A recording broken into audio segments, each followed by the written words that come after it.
Sorry మత్తయి సువార్త 5వ అధ్యాయము 12, 13, 14 వచ్చిన దేవుడు వాక్యం చదువుతున్నాం. హలో సార్ చెప్పండి.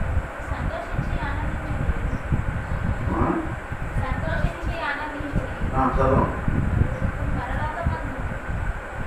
చదువు.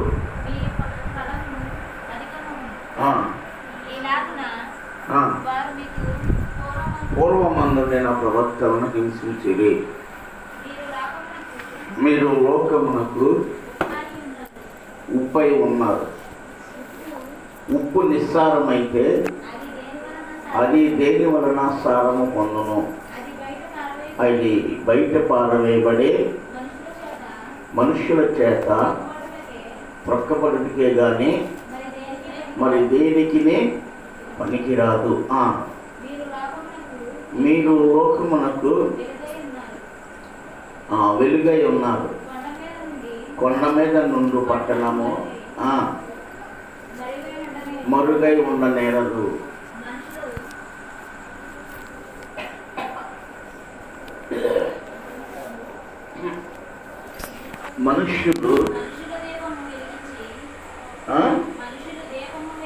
మనుష్యులు దీపం వెలిగించే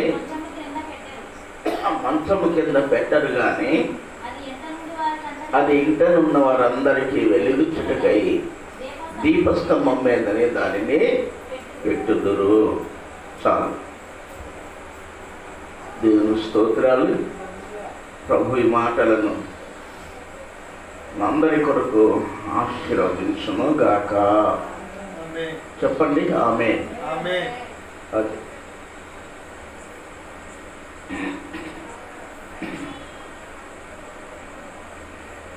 దేవుని పిల్లలైనటువంటి వారు ఎలా ఉండాలి? లేకపోతే విశ్వాస జీవితంలో ఎలా ఉండాలి?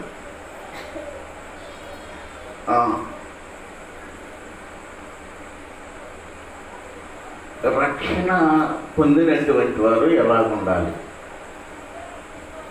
అనే విషయాన్ని ఇక్కడ మనం జ్ఞాపకం చేసుకుంటా ఉన్నాం. చూడండి, మనం చదివినట్టు లేకుంటే లేఖన భాగంలో మొట్టమొదటిగా దేవుడు చెప్తూ ఉన్నాడు,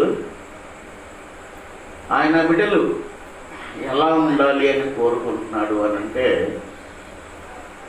ఒకటి ఉప్పుగాను, రెండవది వెలుగుగాను ఉండాలి అని కోరుకుంటూ ఉన్నాడు. దేవునికి స్తోత్రం చెప్పండి. ఒకటి ఉప్పుగాను, రెండవది వెలుగుగాను ఉండాలి అని కోరుతూ ఉన్నాడు. అయితే ఉప్పుకు చాలా ప్రాధాన్యత ఉంది.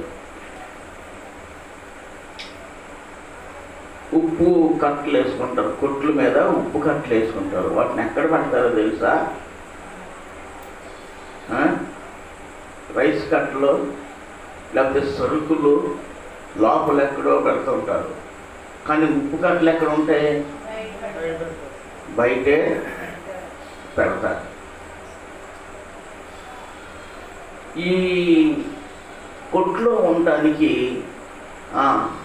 లేకపోతే ఆ సరుకులతో పాటు ఉండటానికి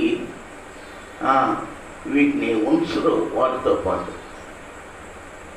అంటే లోపల ఉండటానికి పనికిరానటువంటి ఈ కట్టలో, ఉప్పు కట్టలో బయటే ఉంటాయి. దాని విలువ ఎంత ఉంది అని అంటే బైబిల్లో చాలా గొప్పగా వ్రాయబడి ఉంది. ఇది ఈ క్రొత్త నిబంధన మత్తయి సువార్తలోనే కాదు కానీ పాత నిబంధన గ్రంథంలో బలులను అర్పించినప్పుడు ప్రతి బలికి ఉప్పు చేర్చేటువంటి వారు. దేవునికి స్తోత్రం చెప్పండి. ప్రతి బలికి ఉప్పును జత చేసేటువంటి వారు. ఉప్పుకు చాలా అది ప్రాధాన్యత ఉంది. దేవుని దృష్టిలో ఉప్పు చాలా విలువైందిగా ఉంది.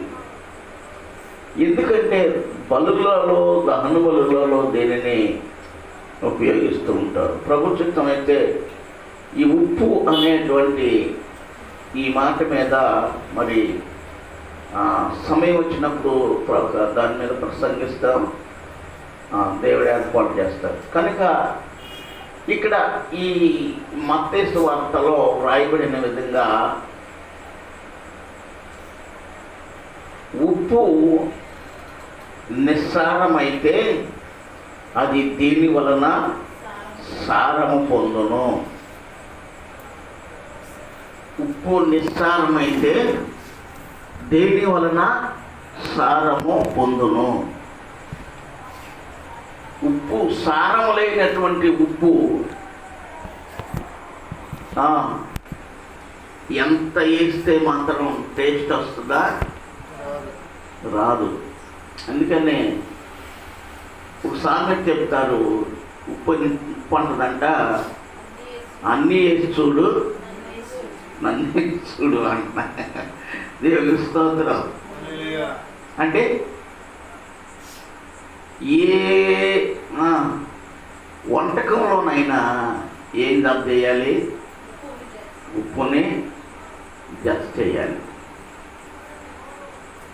ఈ పలావు చేసే దగ్గర కానీ, ఫ్రైడ్ రైస్లు చేసే దగ్గర కానీ వాటిలో కంపల్సరిగా సాల్ట్ వాడతారు. ఏంటది? అది దాన్ని ఏమంటారు? టేస్టింగ్ సాల్ట్ అంటారు అన్నమాట. ఈ పలావు దినుసుల్లో అది కూడా ప్యాకెట్ ఉంటుంది. మీరు ఎప్పుడైనా గమనించారో లేదో కానీ చిరుధాన్యాలతో పాటు ఆ టేస్టింగ్ సాల్ట్ అనేది కూడా ప్యాకెట్ ఉంటుంది. కనుక దేవుని వాక్యాన్ని జ్ఞాపకం చేసుకుంటే పౌలు గారు అదే మాట్లాడుతూ ఏమంటాడంటే, మీ సంభాషణ ఉప్పు వేసినట్లు కృపాసహితముగా ఉండాలి అని చెప్పేసి మరి పౌలు గారు తాను రాస్తూ మాట్లాడుతూ ఉన్నాడు. దేవునికి స్తోత్రం చెప్పండి. కనుక ఉప్పుకు చాలా ప్రాధాన్యత ఉంటా ఉంది. ఈ చర్మకారులు ఉప్పును మరి వాడతారు. చర్మాన్ని క్లీన్ చేయడానికి దానిలో ఉన్నటువంటి వేస్ట్, లేకపోతే ఆ జిడ్డుతనం, లేకపోతే ఇంకా అది దానంతటిని కూడా శుభ్రం చేయడానికి వాడుతూ ఉంటారన్నమాట. దేవుని స్తోత్రం చేద్దాం. హల్లెలూయా. ప్రియ దేవుని బిడ్డలారా, ఉప్పు చాలా ప్రాముఖ్యమైనదిగా దేవుని వాక్యంలో మనం చూస్తున్నాం. ఈ ప్రాముఖ్యమైనటువంటి ఉప్పు నిస్సారమైపోతే, అంటే సారం లేనిదైతే అది దేనికి పనికిరాదు. కొన్ని ఉప్పు ప్యాకెట్లు చూడండి, ఎంత వేసినా సరే కొన్ని ఉప్పు అది టేస్ట్ అనేది రాదు. అంటే ఏంటి? దానిలో ఉన్నటువంటి సారం అయిపోయి, దానిలో ఉన్న సారం అయిపోవటం వలన ఎంత వేసినా సరే టేస్ట్ అనేది రాదు. ఈ ఉప్పుని మామూలుగా అన్నం వండుకునేటప్పుడు కూడా ఉపయోగిస్తారు కొంతమంది. మా పడవలో తర్వాత చేసుకోవచ్చు, వచ్చిన వాక్యం చేయాలి, పిల్లలతో ఆడతాం. ఏనండి, మనం దేవుని సన్నిధికి వచ్చాం కదా, దేవుని వాక్యాన్ని వినాలి. వినండి.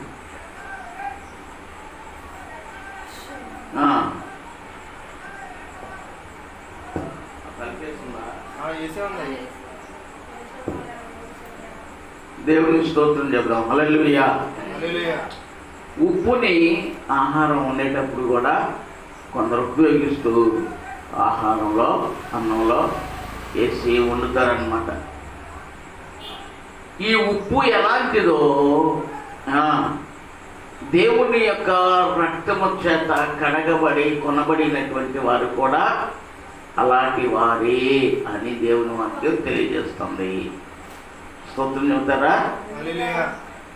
అంటే ఇప్పుడు మనం ఎలాగుండాలి?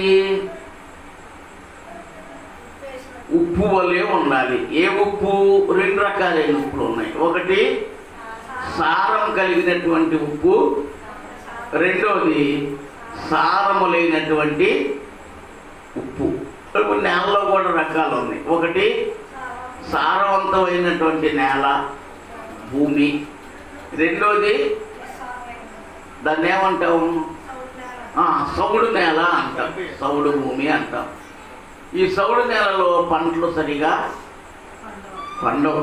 సాధ్యమైతే చాలా మటుకి కూడా ఈ సౌడు నేలను, భూమిని ఉపయోగించరు. ఒకవేళ ఉపయోగించిన అంతంత మాత్రమే. కాబట్టి ఈ రెండు రకాల ఉప్పులో దేవుని పిల్లలైనటువంటి వారు ఎలాగ ఉండాలి అని మనం చూస్తున్నాం, నేర్చుకుంటున్నామంటే సారవంతమైనటువంటి ఉప్పు అలాగా ఉండాలి అని మనకు దేవుడు తెలియజేస్తూ ఉన్నాడు. ఈ సారవంతమైనటువంటి ఉప్పు దీని వలన ఎందరికో ప్రయోజనం కలుగుతుంది. ఎన్నో సందర్భాలలో ఈ యొక్క ఉప్పునే వాడుతూ ఉంటాడు. కనుక మన జీవితాల్లో మనము కూడా మన మాటలు ఉప్పు వేసినట్లుగా మన దగ్గర ఎవరైనా కూర్చొని మనం మాట్లాడుతున్నప్పుడు, లేక మనం ఒక దగ్గర కూర్చొని మనం మాట్లాడుతున్నప్పుడు, అబ్బా ఇంకొకసేపు మాట్లాడితే బాగు, మాటలు బాగున్నాయి, వినటానికి ఇనుసొప్పుగా ఉన్నాయి అని చెప్పేసి అంటుంటారు. కనుక దేవుని యొక్క వాక్యాన్ని జ్ఞాపకం చేసుకుంటే అలాంటి సారవంతమైనటువంటి ఉప్పు వలె మన మాటలు ఉండాలి. సారవంతమైనటువంటి ఉప్పు వలె మన జీవితాలు ఉండాలి. ఇలా ఆ ఉప్పు ఆ జిగురు లేకపోతే దాని మీద పదార్థాల మీద ఉండేటువంటి వేస్ట్ను తొలగించడానికి ఎలాగ ఉపయోగపడుతుందో, ఈ ఉప్పులాగా సారం కలిగిన ఉప్పు వలె ఉన్నటువంటి దేవుని బిడ్డలైనటువంటి వారు లోకం మీద ఉన్నటువంటి మురికిని తొలగించేటువంటి వారిగా ఉండాలి అని దేవుడు తెలియజేస్తున్నాడు. స్తోత్రం చెప్పండి గట్టిగా. హల్లెలూయా. ఎలా చెప్పండి? ఎలా ఉండాలి? నీవు దేవుని బిడ్డవు, నీవెలా ఉండాలి అని అంటే లోకం మీద, లేకపోతే నీ స్నేహితుల మీద, లేకపోతే నీ ఇరుగు పొరుగు వారి మీద ఉన్న ఆ యొక్క జుట్టును, లేకపోతే మరకను, లేకపోతే దేవునికి వ్యతిరేకమైనటువంటి దానిని తొలగించేటువంటి ఒక ఉప్పు లాంటి జీవితాన్ని మనం కలిగి ఉండాలి. దేవుని స్తుతిద్దాం గట్టిగా. హల్లెలూయా. కనుక ప్రియులారా, మన సంభాషణ కూడా అలాగే ఉండాలి. కొందరు మాట్లాడుతుంటే అని అవి కొందరు మాట్లాడతారు, ఆ మాట్లాడే వాళ్ళకి ఇష్టం ఉండదు, కానీ వినేవారికి ఇసుగు ఉంటుంది అనమాట. వదిలిపెట్టరు అంటారు కదా, వినేవాళ్ళు ఉండాలి కానీ తెల్లారులు చెప్పేటట్టుగా అంటుంటారు కదా. వినేవాళ్ళు ఉండాలి కానీ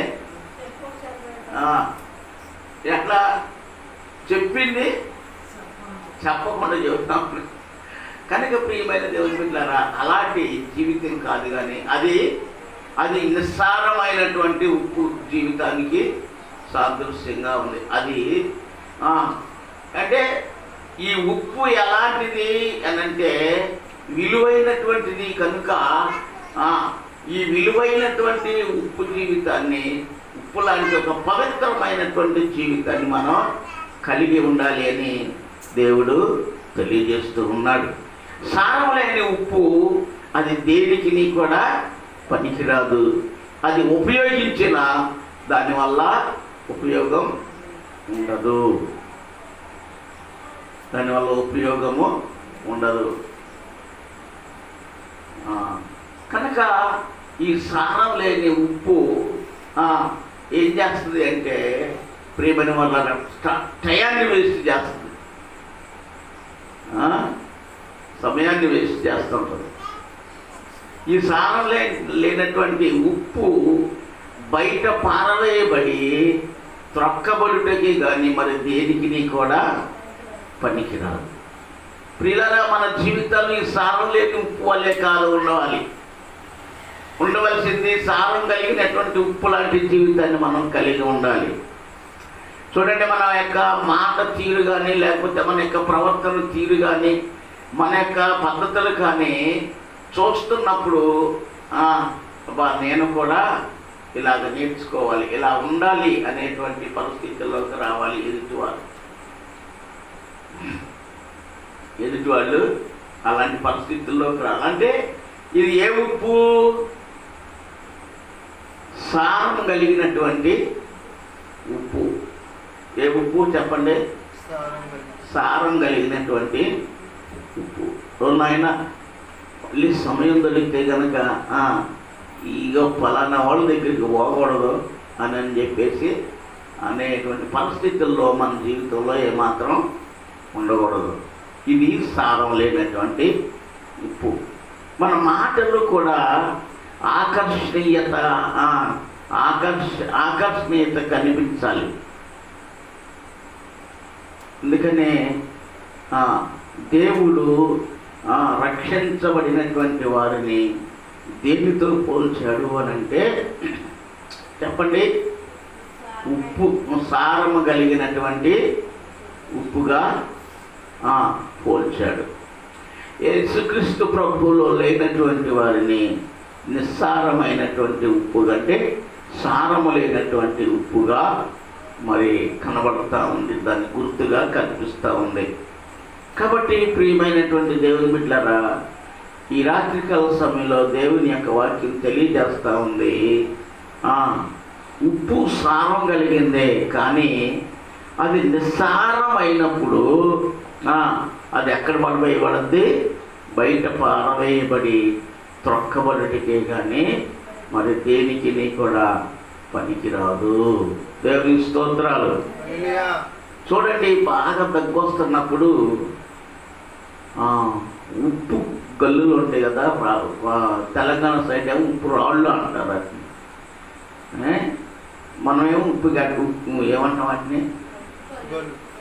ఉప్పు గల్లులు అంటాం. బాగా దగ్గొచ్చినప్పుడు కొంచెం లావుగున్న ఉప్పు గల్ల తీసి గుబ్బను పెట్టుకొని ఉంటే కొంత మట్టుకు ఈ ఉప్పు ఆ దగ్గుని కంట్రోల్ చేస్తుంది.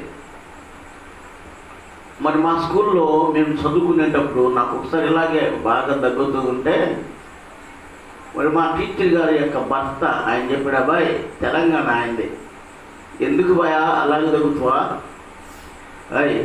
ఉప్పురాలు పెట్టుకో, నోట్లో గుబ్బన పెట్టుకో అంటారు. తెలంగాణ నాకు రావట్లేదులే ఆ మాట మాట్లాడటం. ఉప్పురాలు పెట్టుకో నోట్లో అంట అని చెప్పి ఏం చేశాడంటే ఆయన గారు ఒక పెద్ద ఉప్పు గలలో ఒక 3-4 ఏరి కాగితం వేసి ఇచ్చాడు. నీకు దగ్గు వచ్చినప్పుడల్లా ఇది పెట్టుకోమని చెప్పి. అది కొంత మట్టుకు కంట్రోల్ చేస్తుంది. చూడండి, ఇంత ప్రయోజనకరమైనటువంటి ఉప్పు లాంటి మన ఉప్పులాగా మన జీవితాలు ఉండాలి అని దేవుడు తెలియజేస్తూ ఉన్నాడు. దేవుని స్తోత్రం చెప్పండి ఒకసారి. హల్లెలూయా. కనుక ఉప్పు సారం లేనటువంటిదిగా కాకుండా సారవంతమైనదిగా ఎలా ఉంటుందో దేవునికి లోకానికి మనం ఎలా ఉండాలి అంటే ఉప్పుగా ఉండాలి. అలాగే రెండో మాట మనం జ్ఞాపకం చేసుకున్నట్టయితే మీరు లోకమునకు వెలుగై ఉన్నారు. దేవునికి స్తోత్రం చెప్పండి. హల్లెలూయా. ఏంటి చెప్పండి? లోకమునకు. వెలుగై ఉన్నారు. అక్కడ ఇంకో మాట ఉంది దానికి ముందు. ఏమని ఉంది? చదవండి ఒకసారి చూడండి. చూడమ్మా.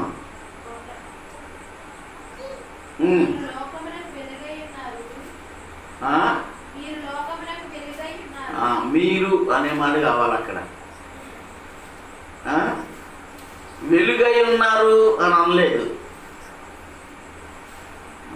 ఏమన్నారు? మీరు మీరు అంటే మీరు అంటే మీరు అంటే మీరు అని అంటే యేసుక్రీస్తు ప్రభు నామంలో రక్షించబడి మారు మనసు పొంది దేవుని ఆత్మ కలిగినటువంటి మీరు లోకమునకు వెలుగై ఉన్నారు. లోకానికి ఎలా ఉన్నారంట? చెప్పండి, ఎలా ఉన్నారు? ఎవరు వీళ్ళు? దేవుని పిల్లలైనటువంటి వారు.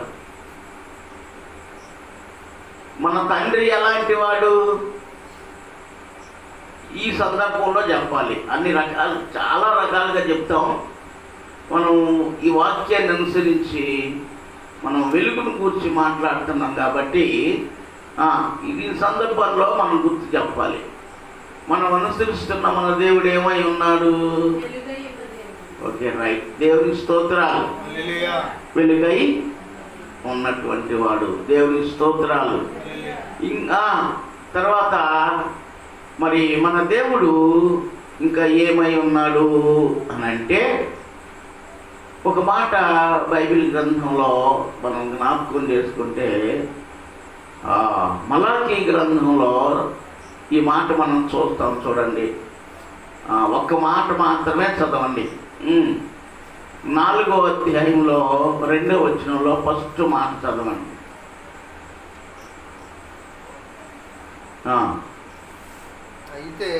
అయితే నా నామమందు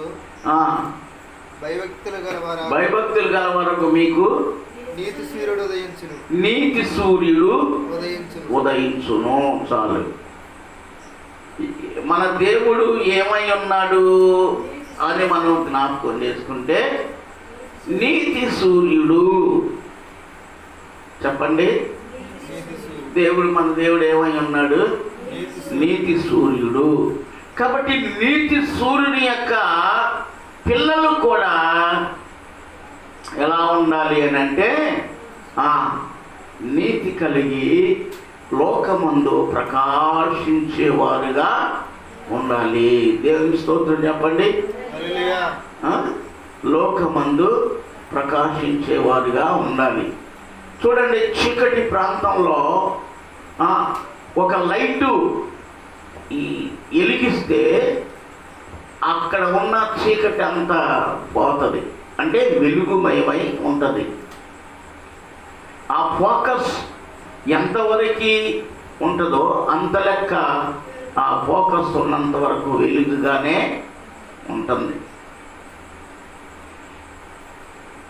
అలాగే పెద్ద లైట్లు పెట్టామనుకోండి, విద్యుత్ దీపాలు పెద్దవి పెట్టామనుకోండి, మహా ఫోకస్ వచ్చే లైట్లు పెట్టామనుకోండి, అలాంటివి పెట్టినప్పుడు ఆ చీకట్లో పెట్టినప్పుడు ఒక జ్యోతి వలె ప్రజ్వరిల్లుతూ వెలుగుతూ ప్రకాశిస్తూ ఉండి ఆ చీకటిని పారద్రోలుతుంది. వెలుగులో నడిచేటువంటి వారికి తేట తెల్లగా దారి కనిపిస్తూ ఉంటుంది. వెలుగులో ఒకడు వెలుగులో నడిచిన యెడల వాడు త్రోవ తప్పకుండా నడుస్తాడు అని దేవుని వాక్యం సెలవిస్తుంది. కనుక మనం ఎలా ఉండాలి అని అంటే, నీతి సూర్యుడు వెలుగుతూ ఉన్న ప్రకారం మనము కూడా వెలుగుతూనే ఉండాలి. స్తోత్రం చెప్పండి. హల్లెలూయా. చూడండి, ఈ పగటి కాలంలో మనకి వెలిగే సూర్యుడు ఉన్నాడు. ఈయన నిత్యము వెలుగుతూనే ఉంటాడా, లేకపోతే కొంత సమయం వెలిగి కొంత సమయం ఆరిపోతాడా? చెప్పండి.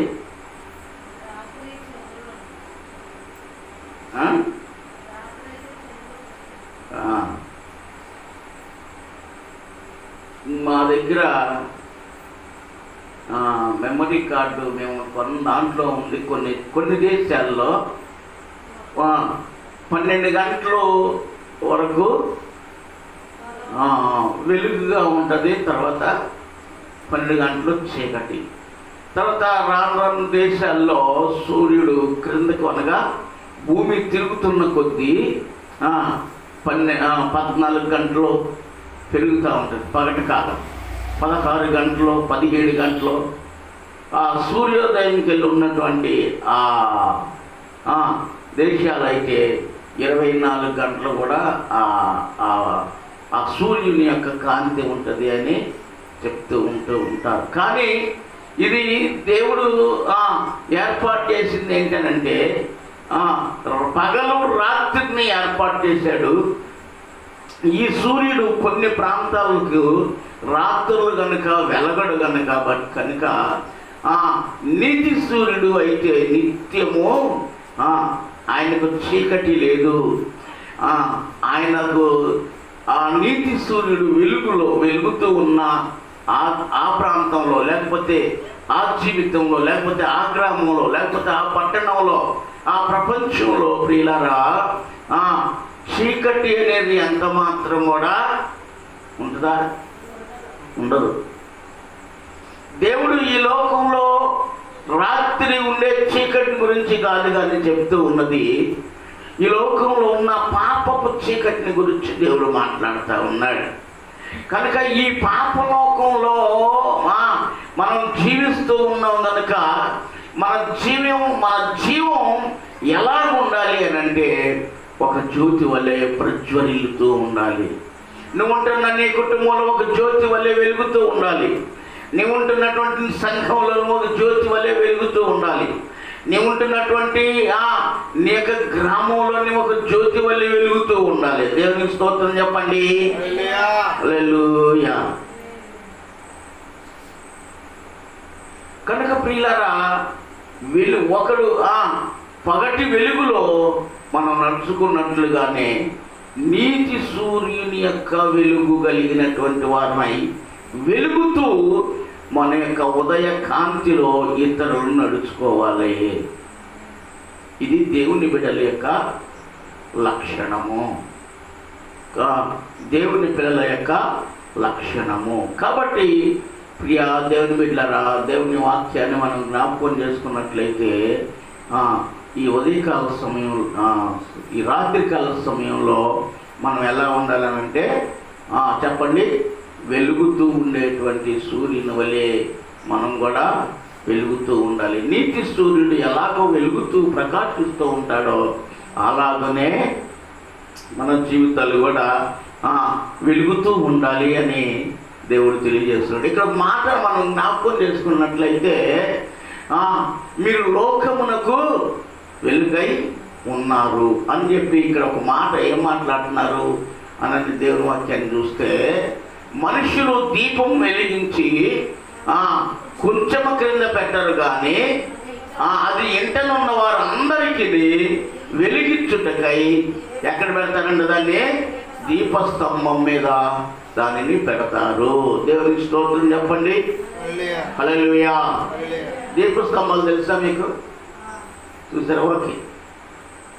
ఏం చేస్తారు? దీపం వెలిగించి ఒక స్తంభం లాగా, అంటే ఒక ఎత్తైన ప్రదేశం అనుకోండి, ఆ ప్రదేశంలో పెడితే ఇంట్లో ఉన్న వారందరికీ కూడా కనిపిస్తుంది, వెలిగిస్తుంది. ఎక్కడే ఉందో చూసుకుంటాను. ఇప్పుడైతే ఏముంది? కరెంట్ లైట్లు, విద్యుత్ దీపాలు. ఇదివరకు నూనె దీపాలు, కిరోసిన్ దీపాలు ఉండేవి అన్నమాట. వాటిని వెలిగించి ఎక్కడ పెట్టేవాళ్ళు? ఎత్తైన స్థలంలో. పూర్వకాలంలో మరి విద్యుత్ దీపాలు లేనప్పుడు పెద్ద లైట్లు వెలిగించి ఈ కరెంట్ స్తంభాలు ఉన్నాయి కదా, వాటి మీద పైన మరి ఆ దీపం ఎలుగు వేస్తుంటే లైట్ పెట్టేవారట.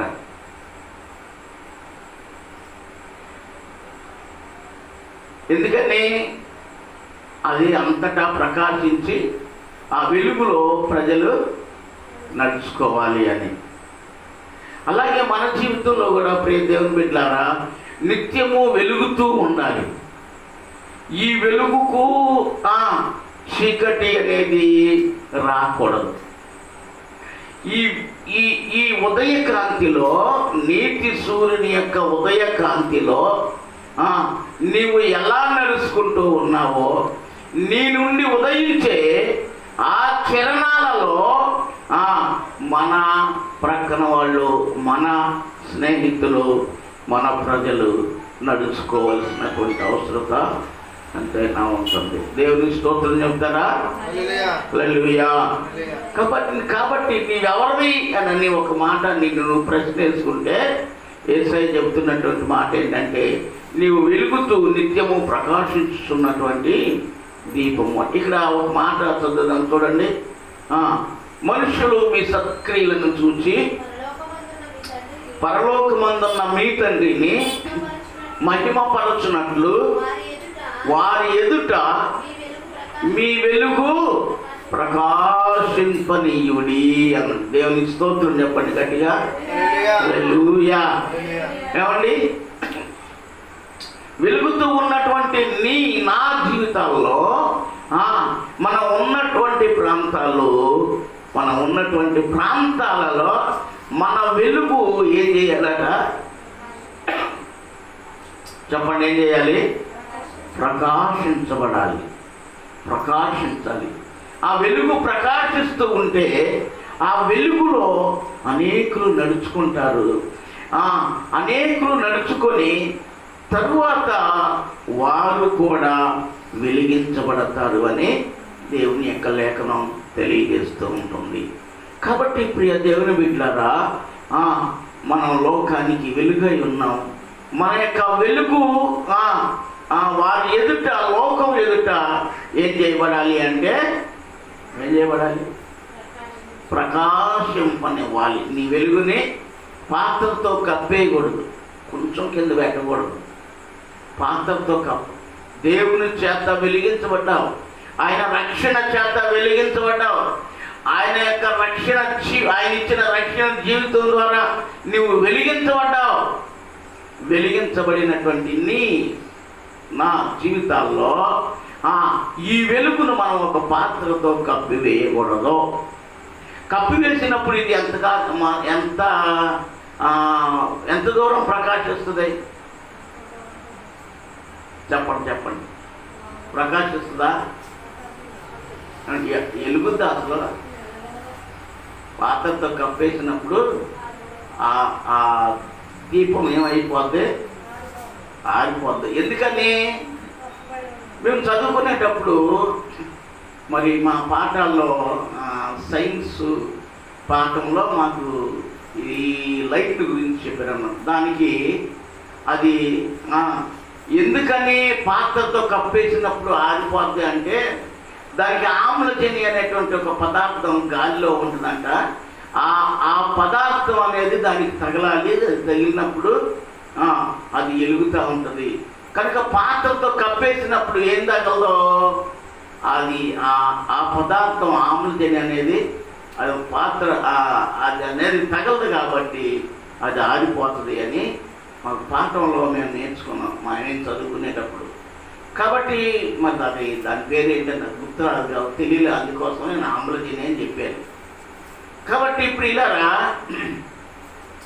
దేవుని యొక్క వాక్యాన్ని మనం జ్ఞాపకం చేసుకుంటే, ఇప్పుడు నీ ఆత్మ లేకపోతే దేవుడు వెలిగించినటువంటి నీ జ్యోతి ఎలా ఉండాలి అని అంటే, ప్రకాశించేటువంటిదిగా. ఎంత దూరం